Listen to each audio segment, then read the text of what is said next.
फैज़ रमज़ान, फैज़ रमज़ान।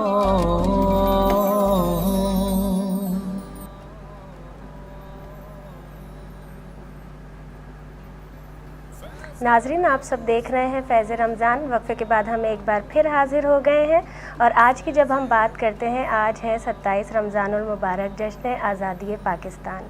दिल से निकलेगी ना मरकर भी वतन की उल्फत, दिल से निकलेगी ना मरकर भी वतन की उल्फत, मेरी मिट्टी से भी खुशबुए वफ़ा आएगी। बेशक हर पाकिस्तानी की मिट्टी से खुशबुए वफ़ा आएगी और वो पाकिस्तान के लिए आएगी। आज के जो हमारे मेहमान हैं, पैनल रोज़ की तरह तब्दील नहीं हुआ है, बस एक मेहमान ने हमें इस वक्त ज्वाइन किया है, उनका आपसे तारुफ़ करवाऊंगी। लेकिन सबसे पहले आज जो आपसे सवाल किया है वो बता दूं आपको। कुरान पाक की सबसे बड़ी सूरह का नाम बताइए। कुरान पाक की सबसे बड़ी सूरह का नाम बताइए। हमने 3 ऑप्शंस आपको दिए हैं, सूरह मुल्क, सूरह बकरा, सूरह कौसर। आपने सही जवाब बताना है। कॉल भी कर सकते हैं आप फेसबुक पर, यूट्यूब पर, ट्विटर पर या इंस्टाग्राम में। फैज़ रमज़ान की लाइव ट्रांसमिशन का आप हिस्सा बन सकते हैं। कमेंट के ज़रिए भी जवाब दे सकते हैं। कोई सवाल करना चाहें वो भी कर सकते हैं। जब हम बात करते हैं आज के दिन की, ख़ासतौर पर जब आज़ादी की, तो वहीं पर हम बात करते हैं अफ़वाज पाकिस्तान की, जो हमारे मुल्क के मुहाफ़िज़ हैं। लेकिन बहुत सारे ऐसे भी मुहाफ़िज़ हैं जब बॉर्डर के बाद भी वो मुल्क में रहते हुए कहीं ना कहीं से अपने मुल्क का दिफ़ा कर रहे हैं। और जब हम बात करते हैं कि मुख्तलिफ़ शोबों में भी अटैच होते हैं और ज़िंदगी सबकी चल रही होती है, लेकिन उसके साथ साथ जब हम दिफ़ा की बात करते हैं तो बॉर्डर पे दिफ़ा के बाद वो दिफ़ाई तज़कियाकार बन जाते हैं। आज भी मेरे साथ एक ऐसे ही मेहमान मौजूद हैं। उनके जब मैं तारुफ़ करवाऊँ तो यकीनन मैं उनको ही कहती हूँ कि मेरा रिटायर्ड आपको कहने का दिल नहीं चाहता, क्योंकि हर आर्मी ऑफिसर जो भी होता है वो रिटायर होने के बावजूद हमारे साथ वैसे ही लग रहा होता है कि जैसे वो ऑन जॉब है। जी हाँ, हमारे साथ जो मेहमान मौजूद हैं, बात जब मैं उनके लिए करती हूँ तो हमेशा यही कह रही होती हूँ, आज भी यही कहती हूँ, मेजर रिटायर फवाद सिद्दीकी साहब दिफाई तज़कियाकार हैं। और आप उनको मुख्तलिफ़ टीवी चैनल्स पर जब देख रहे होते हैं, जो इस वक्त भी सिचुएशन है, मुल्क की कोई भी सूरत हाल होती है, तो वो बतौर पाकिस्तानी, बतौर पाकिस्तान के मुहाफ़िज़ बहुत अच्छी तरह से हमें बहुत सारी चीज़ें ऐसी बता रहे होते हैं और उस पर अमल करके वो तमाम चीज़ें, जैसे अगर हम मनफी प्रोपेगेंडे की बात करते हैं तो आप लोग कैसे निकल सकते हैं, कैसे बच सकते हैं। और यही आजकल का अलमिया है कि शायद इस चीज़ की अवेयरनेस की कहीं ना कहीं कमी हो गई है। लेकिन हमारे दरमियान अगर ऐसे लोग मौजूद हैं तो हमें कोशिश करनी चाहिए कि उनको सुने और उनकी बातों पर अमल करके अपने मुल्क के लिए कुछ ना कुछ तो हम कर ही सकते हैं। सबसे पहले फैज़ रमज़ान में अपने मेहमान को खुशामदीद करेंगे। अस्सलाम वालेकुम, कैसे हैं फवाद साहब? बहुत बहुत शुक्रिया आपका और जश्न आज़ादी मुबारक हो। आपको भी बहुत बहुत मुबारक हो और तमाम पाकिस्तानियों को आपके तवज्जुह से आज का दिन मुबारक हो।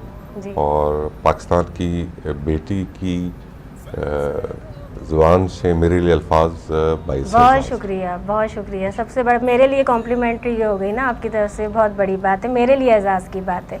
अच्छा, वहीं आगाज़ करते हैं क्योंकि आज का दिन ऐसा है कि जहाँ जो भी मौजूदा सूरत हाल है, जो भी चीज़ें हो रही हैं, उससे नहीं, हम पहले आज के दिन की अहमियत पर बात करते हैं। क्योंकि ये वतन अज़ीज़ जब हम बात करते हैं, अल्लाह ताला ने हमें अता तो किया रमज़ानुल मुबारक में, वो भी उसका ख़ास करम है कि नेमत उसने आज़ादी की बख्शी।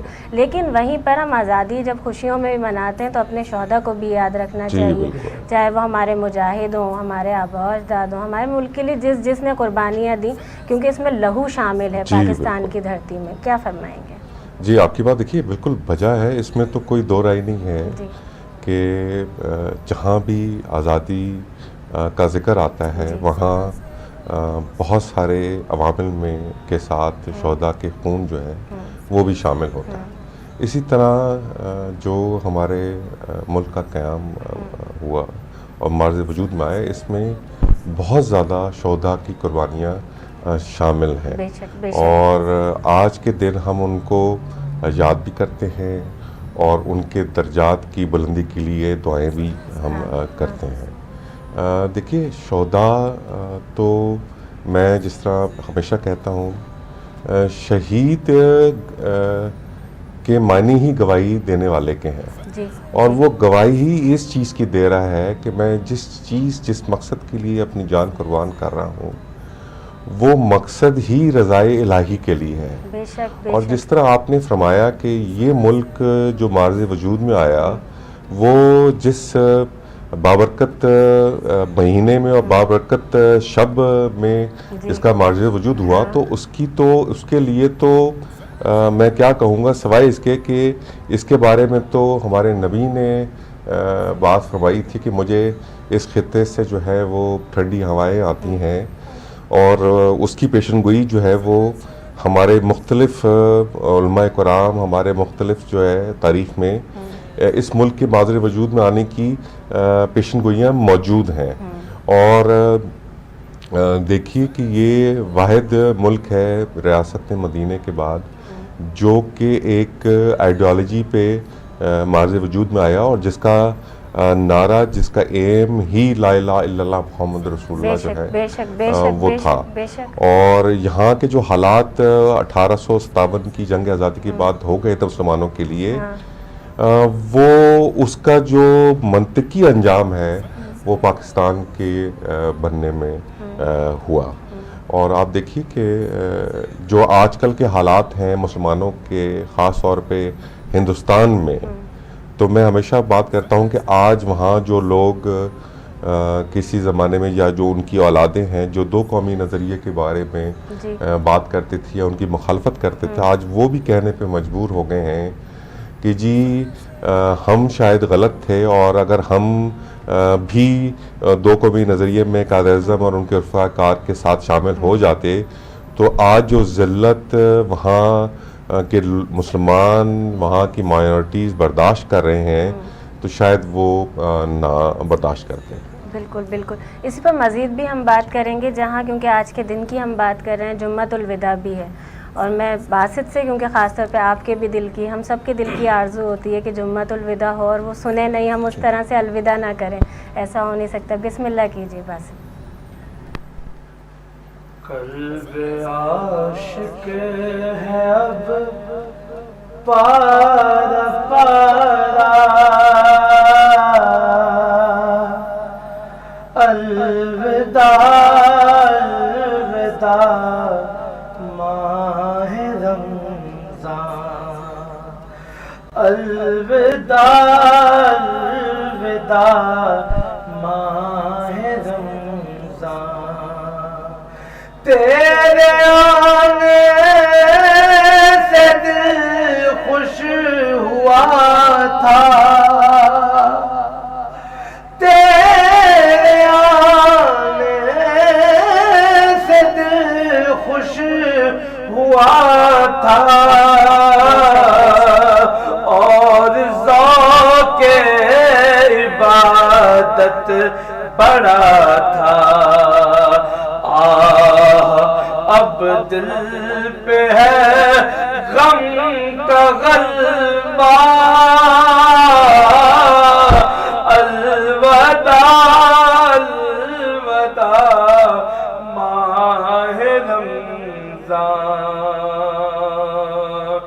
बज़्म इफ़्तार सजती थी कैसी खूब, सहरी की रौनक भी होती,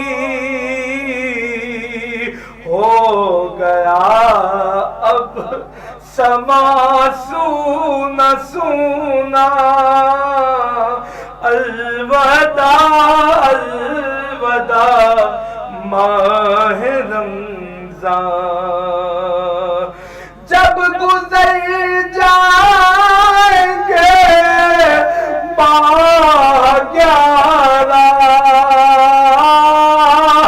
जब गुज़र जाएंगे 11, तेरी आमद का फिर शोर होगा, क्या भरोसा मेरी जिंदगी का, क्या भरोसा मेरी जिंदगी का, अलविदा अलविदा माहे रमज़ान। रमजान अलवदा अलवदा माह रमजान अलवदा अलवदा माह रमजान फासता तुझको प्यारे नबी का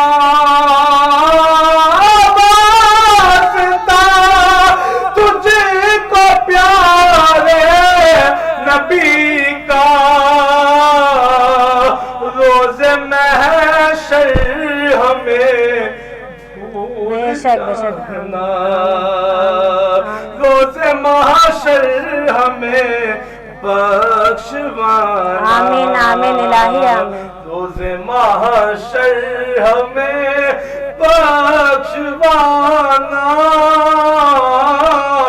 अलवदा अलवदा माह रमजान अलवदा अलवदा माह रमजान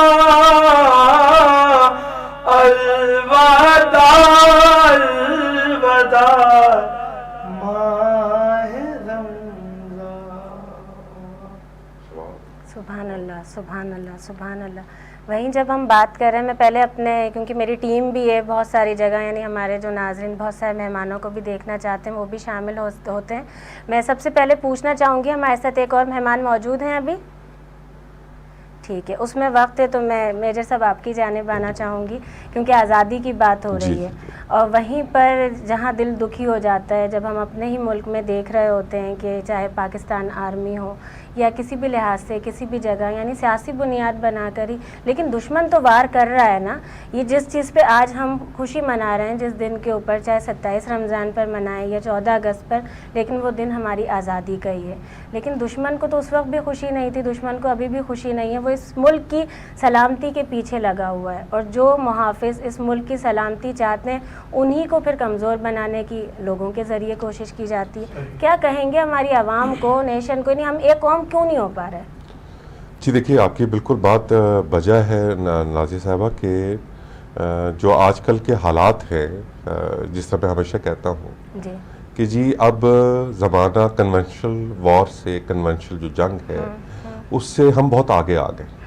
अब कि जो थिंक टैंक्स थे किसी ज़माने में, उन्होंने ये सोचा कि जी कन्वेंशनल वॉर से जो जंगें होती हैं उससे जो इलाके और जो रिसोर्सेज, जो कम्युनिकेशन नेटवर्क ख़राब होता है, तो उसको दोबारा बिल्डअप करने के लिए, चाहे वो फातह कौम की तरफ से हो या उसी मुल्क की तरफ से हो, उसके लिए पैसा कोई भी मुल्क जो है मुतमिल नहीं हो सकता। बिल्कुल। तो वो वॉर कन्वेंशन से उठकर इकनॉमी की तरफ आ गई। इकनॉमी आप देख रहे हैं, जिसकी इकॉनमी स्ट्रॉन्ग है वही मुल्क जो है वो तरक्की कर रहा है, और जिसकी इकॉनमी स्ट्रॉन्ग नहीं है वो सही बात है, शायद लोग इतराज़ ज़रूर करते हैं, लेकिन बात तो वजह है कि beggars can not be choosers. देखिए, जब हम कर्जे लेने जाते हैं, जो भी करते हैं, और हम ये बोलें कि जी हम शायद उनकी जो शर्तें हैं वो कबूल ना करेंगे, तो शायद ये हम शायद अहमक की जंग में रह रहे हैं। इसी तरह ये जंग होते होते अब क्योंकि कन्वेंशनल वॉर जो है वो किस्सा पारीना हो गई है, तो वहाँ मुल्क को कमज़ोर इकनॉमिकली किया जाए, और इकनॉमिकली कमज़ोर करने के लिए उस मुल्क में इंतशार पैदा किया जाए। अच्छा, इंतशार बहुत सारे तरीक़ों से पैदा हो सकता है, जिस तरह पहले भी मैं अर्ज़ किया, चाहे वो फ़िरक़ों की फॉल्ट लाइन्स हैं, फ़िरक़ों को उजागर करके करें, चाहे वो आपस में लिसानी बुनियादों पे जो तफरके हैं उनको उजागर करके किया जाए, और या तफरीक किया जाए मुल्क में पोलराइजेशन के ज़रिए, जिसमें अफवाज पाकिस्तान को और आवाम को जो है वो बीच में गैप क्रिएट किया जाए। क्योंकि देखिए, हिस्ट्री आप देखिए कि जब भी आवाम हमारी अफवाज पाकिस्तान से गैप क्रिएट हुआ है और वो दूरी हुई है, तो हम वो जो जंग है वो नहीं जीत सके। 48 की जंग अवाम साथ थी, हमने जीती। 65 की जंग अवाम हमारे साथ थी, हमने जीत ली। 71 में आप देख लें कि वो जो प्रोपेगेंडा जिसका अब हम 5th जनरेशन वॉरफेयर का जिक्र करते हैं, हाइब्रिड का करते हैं, गैप आ गया और हम देखें हम कहाँ, हमने अपना मुल्क जो है वो 2 लाख किया। इसी तरह अब जिस तरह आपने अर्ज किया, जो आप फरमा रही थी कि अब भी इस मुल्क को लेकर यहाँ का जो हिंदुस्तान है, क्योंकि वो अखंड भारत के ख्वाब देखता है, और अखंड भारत का मतलब ही ये है कि जो हिस्टोरिकली हिंद जो वजूद में था, जो कि 7 ममालिक चाहे वो 7 के हों और पाकिस्तान जो हो, वो तो टेम्परेरी तौर पे वापस चले गए हैं और हम उनको वापस लेके एक अखंड भारत बनाएंगे। उसके लिए वो कोई भी जो वजह है, कोई भी जो पॉइंट है, वो पाकिस्तान में जब भी उभरता है तो उसको वो ज़ाया नहीं होने देता। हाँ। आजकल आप देखिए हमारे वक्त फेक न्यूज़ का, डिसइंफॉर्मेशन का, प्रोपेगेंडा का इतना ज़्यादा रुझान हो गया सोशल मीडिया की तरफ से कि सही और गलत की पहचान बहुत ज़्यादा मुश्किल हो, हमारे लिए नुकसान है, हमारे मुल्क के लिए नुकसान। जी हाँ, बहुत ज़्यादा नुकसान है, और इसका फायदा जो है वो हमारे दुश्मन उठाते हैं। जैसे मैं अर्ज कर रहा था कि अब वो कन्वेंशनल वॉर तो ख़त्म हो गई है, हमने अपनी आइडियोलॉजिकल जो सरहदें हैं उनकी हिफाजत करनी ही इसी तरह है कि हम प्रोपेगेंडा को, हम हाइब्रिड वॉरफेयर को, हम 5th जनरेशन वॉरफेयर को किस तरह काउंटर करते हैं। इस काउंटर पे मैं मजीद, क्योंकि इस वक्त हमारे साथ जो लाइन पे मौजूद है ना, जब हम मुल्क की बात करते हैं, सन ऑफ हसन सतपारा, और जब हम अपने नेशनल हीरोज़ की बात करते हैं तो उसमें सरे फहरिस्त हैं, और ख़ास तौर पे जब हम बात करते हैं ना जनरेशन्स के कैसे नाम को आगे लेकर चल रहे हैं, हसन सतपारा साहब भी क्योंकि पाकिस्तान का फ़ख्र थे। वहीं पर हमारे साथ इस वक्त लाइन पर जो हमारे कॉलर मौजूद हैं, हम बात करते हैं आबिद सतपारा साहब की, जो कि अगर कोहे पैमा हम कहा जाए कि पहाड़ों के ऊपर, पहाड़ों के शहजादे हैं। सबसे पहले खुश आमदीद करूँगी आपको फैज़ रमज़ान में। अस्सलामु अलैकुम। वालेकुम सलाम, आप लोगों को भी जश्न आज़ादी मुबारक हो। कैसे हैं, खैरियत से हैं आप? जी, जश्न आज़ादी आपको बहुत मुबारक हो। मेरे कहने से पहले आपने मुबारकबाद दे दी। जी, पूरे पाकिस्तानियों को जश्न आज़ादी मुबारक हो, क्योंकि आज जो जश्न आज़ादी का मौका है जी, तो आपके चैनल के तवस्सुस में, आपके चैनल की जो टीम को भी मैं जश्न आज़ादी मुबारक। जी, आपकी तरफ से सबको जश्न आज़ादी का पैगाम मिल गया है। जी, थैंक यू। क्या फरमाएंगे आबिद साहब, जब हम बात करते हैं, क्योंकि पहाड़ों की जब हम बात करते हैं ना, वहीं पर क्योंकि अगर हम देखें कि हमारे मुल्क में तो सयाहत का रुझान भी बहुत ज़्यादा इसके ज़रिए हो सकता है, रुकावटें बहुत सारी हैं, जैसे कि हम आज बात कर रहे हैं कि अगर हम मनफी प्रोपेगेंडे की बात करते हैं वो भी बहुत हो जाता है, लेकिन आज के दिन हमें कुछ और अच्छी अच्छी बातें भी करनी चाहिए। तो क्या फरमाएंगे कि अगर सयाहत की जानिब आया जाए तो किस तरह से, कौन कौन से रास्ते, कौन कौन सी चीज़ें हैं जो हम अगर पाकिस्तानियों की बात करते हैं तो आज आप उनको पैगाम देंगे? जी मैडम, सबसे पहले तो मैं गिलगित बल्तिस्तान में जितने भी टूरिस्ट आए हुए हैं और इंशाल्लाह जो भी आने वाले हैं, मैं उन सबको दावत दूंगा। गिलगित बल्तिस्तान एक खूबसूरत खित्ता है। यहाँ पे गिलगित बल्तिस्तान को टूरिज्म कैपिटल टूरिज्म कहा जाता है। यहाँ पे बहुत सारे टूरिस्ट पॉइंट भी हैं। अब माशाल्लाह से आप देखें, दोसाई प्लान है, स्कर्दू के अंदर आपको बहुत सारे आबशार और झील और बहुत सारी चीजें आपको देखने को मिलेगी, टूरिस्ट पॉइंट। और कुंजा में आप जाएं, आपको टूरिस्ट बॉर्डर आपको देखने को नजर आएगा। तो मैं जितने भी पाकिस्तानियों से मैं अपील करता हूं कि आप आ जाएं, गिलगित बल्तिस्तान घूमें। और मुल्क भी इसी तरह से तरक्की करता है ना, जब हम इकॉनमी की बात करते हैं या मुल्क की खुशहाली की बात करते हैं, तो जब हमारे पास सयाह आते हैं तो वही तो मुल्क तरक्की करता है। जी मैडम, बिल्कुल। पिछले साल हमने टूरिज्म, वो कोरोना के खत्म होते ही यहाँ पे टूरिस्ट फॉलो बहुत ज्यादा हुआ कि यहाँ की कैपेसिटी जो थी 12 लाख से ज्यादा कैपेसिटी नहीं थी यहाँ पे टूरिस्ट की। तो पिछले साल 15 लाख टूरिस्ट आए गिलगित बल्तिस्तान में माशाल्लाह से, और यहाँ पे बहुत रश हुआ। और उसी हवाले से मैं आपको बताते थे, गिलगित बल्तिस्तान की जो बजट था वो 13 अरब रुपये बजट था। तो पिछले साल 17 अरब रुपये बजट हुआ टूरिज्म के हवाले से भी, आपको इसी में आपको ऐड कर रहा हूँ। तो माशाल्लाह से टूरिस्ट जब आएंगे तो आपकी इकोनॉमी आगे बढ़ेगी। तो गिलगित बल्तिस्तान, बाकी आप लोगों को बहुत पता है, गिलगित बल्तिस्तान बहुत ही अच्छा इलाका है और यहाँ पे अमन है। ठीक है ना मैडम? और नहीं, ये जो आप इस वक्त बात कर रहे हैं, तो हम तो हुकूमत पाकिस्तान की जानिब भी इस बात को बढ़ाएंगे ना कि इसकी इस वक्त अगर हम मुल्क की तरक्की की बात करते हैं तो मुल्क की खुशहाली के लिए, मुल्क की तरक्की के लिए सयाहत को फ़रोग़ देना बहुत ज़रूरी है। क्या पैगाम देंगे आबिद साहब आप जश्न आज़ादी पाकिस्तान के मौके पर?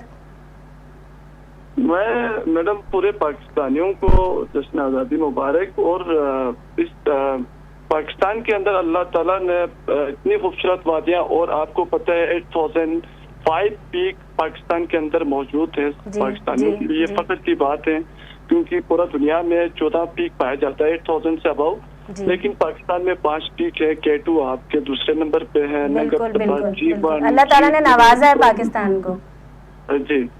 तो आना चाहे पाकिस्तानियों को भी इस माउंटेनियरिंग फील्ड में आके अपना नाम रोशन करना चाहे, जिस तरह मेरे मरहूम वालिद साहब हसन सतपारा और मोहम्मद अली सतपारा और निसार सतपारा जो हीरोज थे हमारे, जो अपने मुल्क के लिए जान कुर्बान किए। तो मैं पूरे पाकिस्तानियों के लिए भी दावत देता हूँ कि बढ़ चढ़ के हिस्सा लें इस माउंटेनियरिंग शोबे में भी, आ जाए एडवेंचर को आगे फॉलो करें। बिल्कुल बिल्कुल बिल्कुल, बहुत शुक्रिया आबिद साहब आपका। और वहीं पर फवाद साहब, क्योंकि मुझे इंटरप्ट माजरत भी मैं करूंगी करना पड़ा, क्योंकि लाइव हमारी कॉल इफ्तार ट्रांसमिशन की जब बात होती है वक्त हमारे पास कम होता है, लेकिन कोशिश होती है कि जहां नाजरीन की फरमाइश है वो भी पूरी करवाई जाए। वहीं आप बात कर रहे थे क्योंकि मुहाफिजों का हमारे मुल्क की, फरमाइएगा आगे।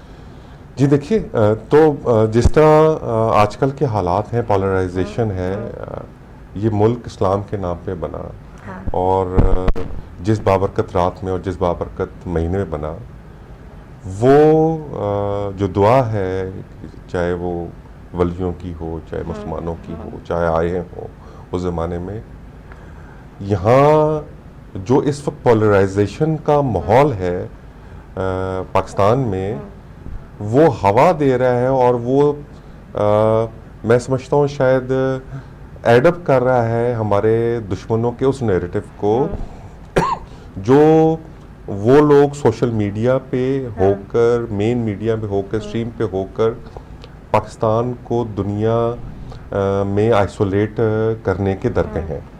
और इसी आइसोलेशन की वजह से हम चूंकि अपना नैरेटिव सही तरह बता नहीं पा रहे, तो हम पर जो है मुख्तलिफ किस्म की सैंक्शंस लग रही हैं और हम दुनिया में आहिस्ता आहिस्ता इकनॉमिकली भी और सोशली भी आइसोलेट होते जा रहे हैं। देखिए, ये वक्त है हमें यकजहती का मुजाहरा करने का, तबके से, हर तबके में, हर फ़िरके से मुबर्रा होकर, हर लिसानी बुनियाद से ऊंचे उठकर हमें एज अ पाकिस्तानी जो है वो इस मुल्क के दिफा के लिए, चाहे वो सोशल मीडिया पे हो, चाहे अपने तीन जहाँ जिस फील्ड में हम लोग काम कर रहे हों, हमें ये दिफा करना पड़ेगा सबको। अब अगर हम सिर्फ ये देखें कि अफवाज पाकिस्तान जो है, आप देखें कि पिछले दिनों में अफवाज पाकिस्तान के खिलाफ बिल वास्ता और बिला वास्ता किस किस्म का जो है वो बयानिया जो है वो दिया जा रहा है सोशल मीडिया पे, और बहुत ज़्यादा। और देखिए, इस प्रोपेगेंडा का नतीजा क्या निकल रहा है कि जो हमारे सिपाही, हमारे अफसरान जो सरहदों पे इस वक्त भी आज भी बैठे हैं और वो हमें, हमारी अपनी कौम को मुड़ के सिर्फ देख रहे हैं, उनको उनसे कोई माली गर्ज नहीं है।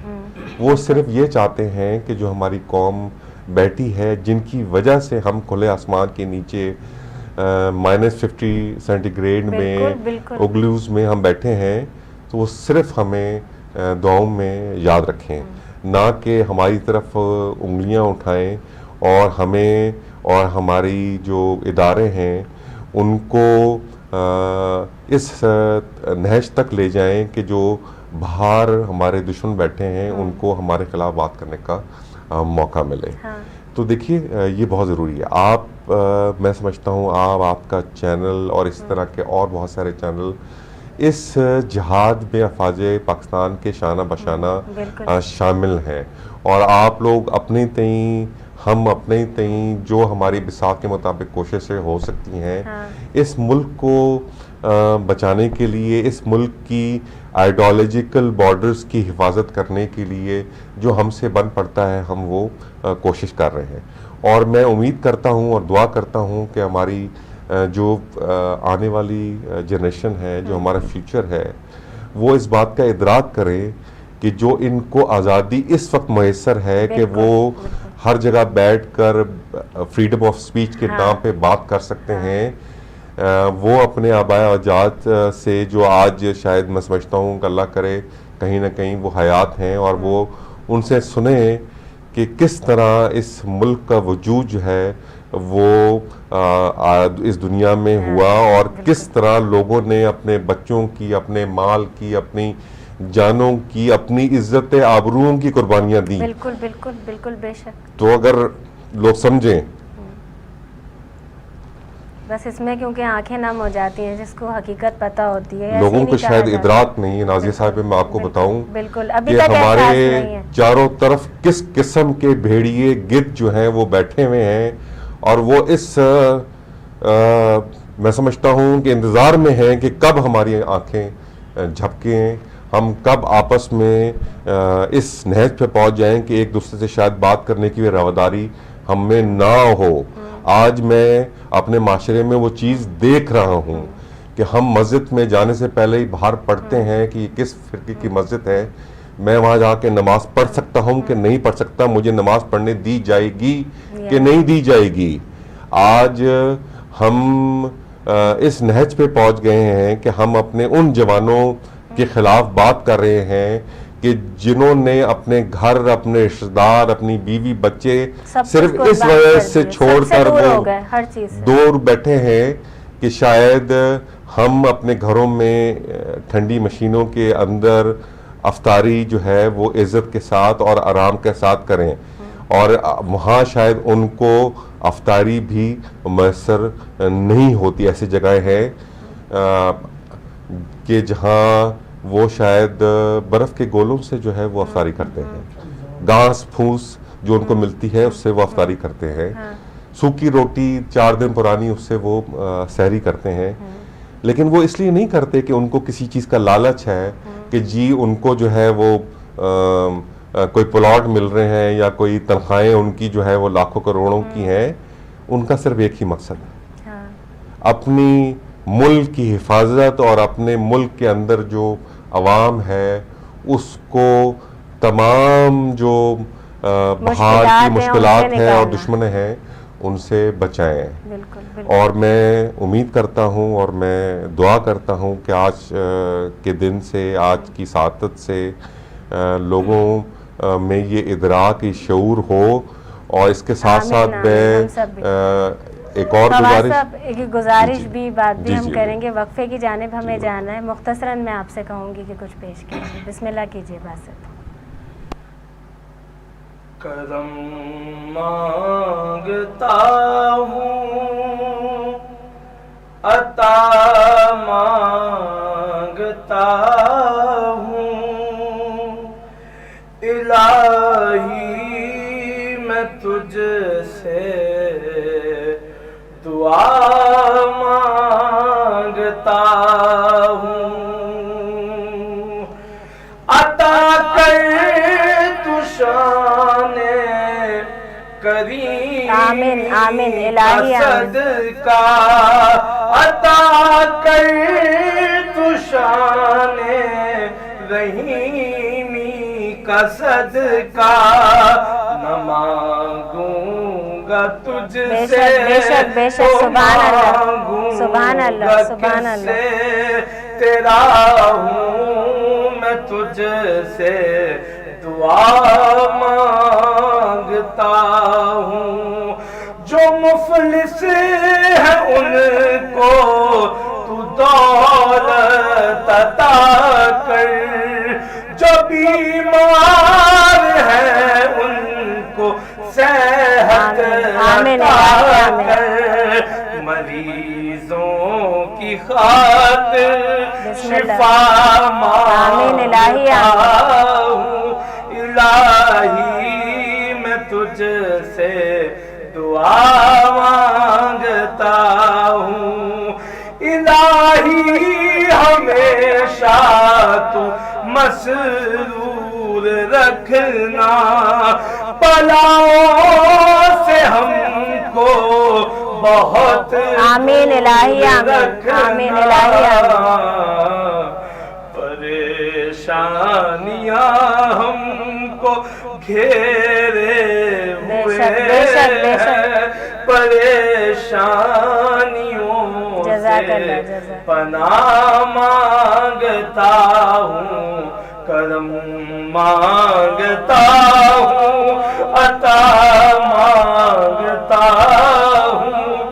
इलाही मैं तुझसे दुआ मांगता। सुभान अल्लाह, सुभान अल्लाह, माशाल्लाह, जज़ाकल्लाह खैर। बहुत शुक्रिया आपका बासित साहब। फवाद साहब, आप हमारे साथ मौजूद रहेंगे। नाज़रीन, आप सब देख रहे हैं फैज़ रमज़ान। अभी हाजिर होते हैं एक वक्फे के बाद।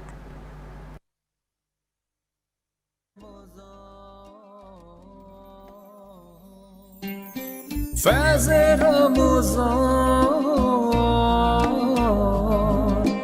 फैज़ रमज़ान।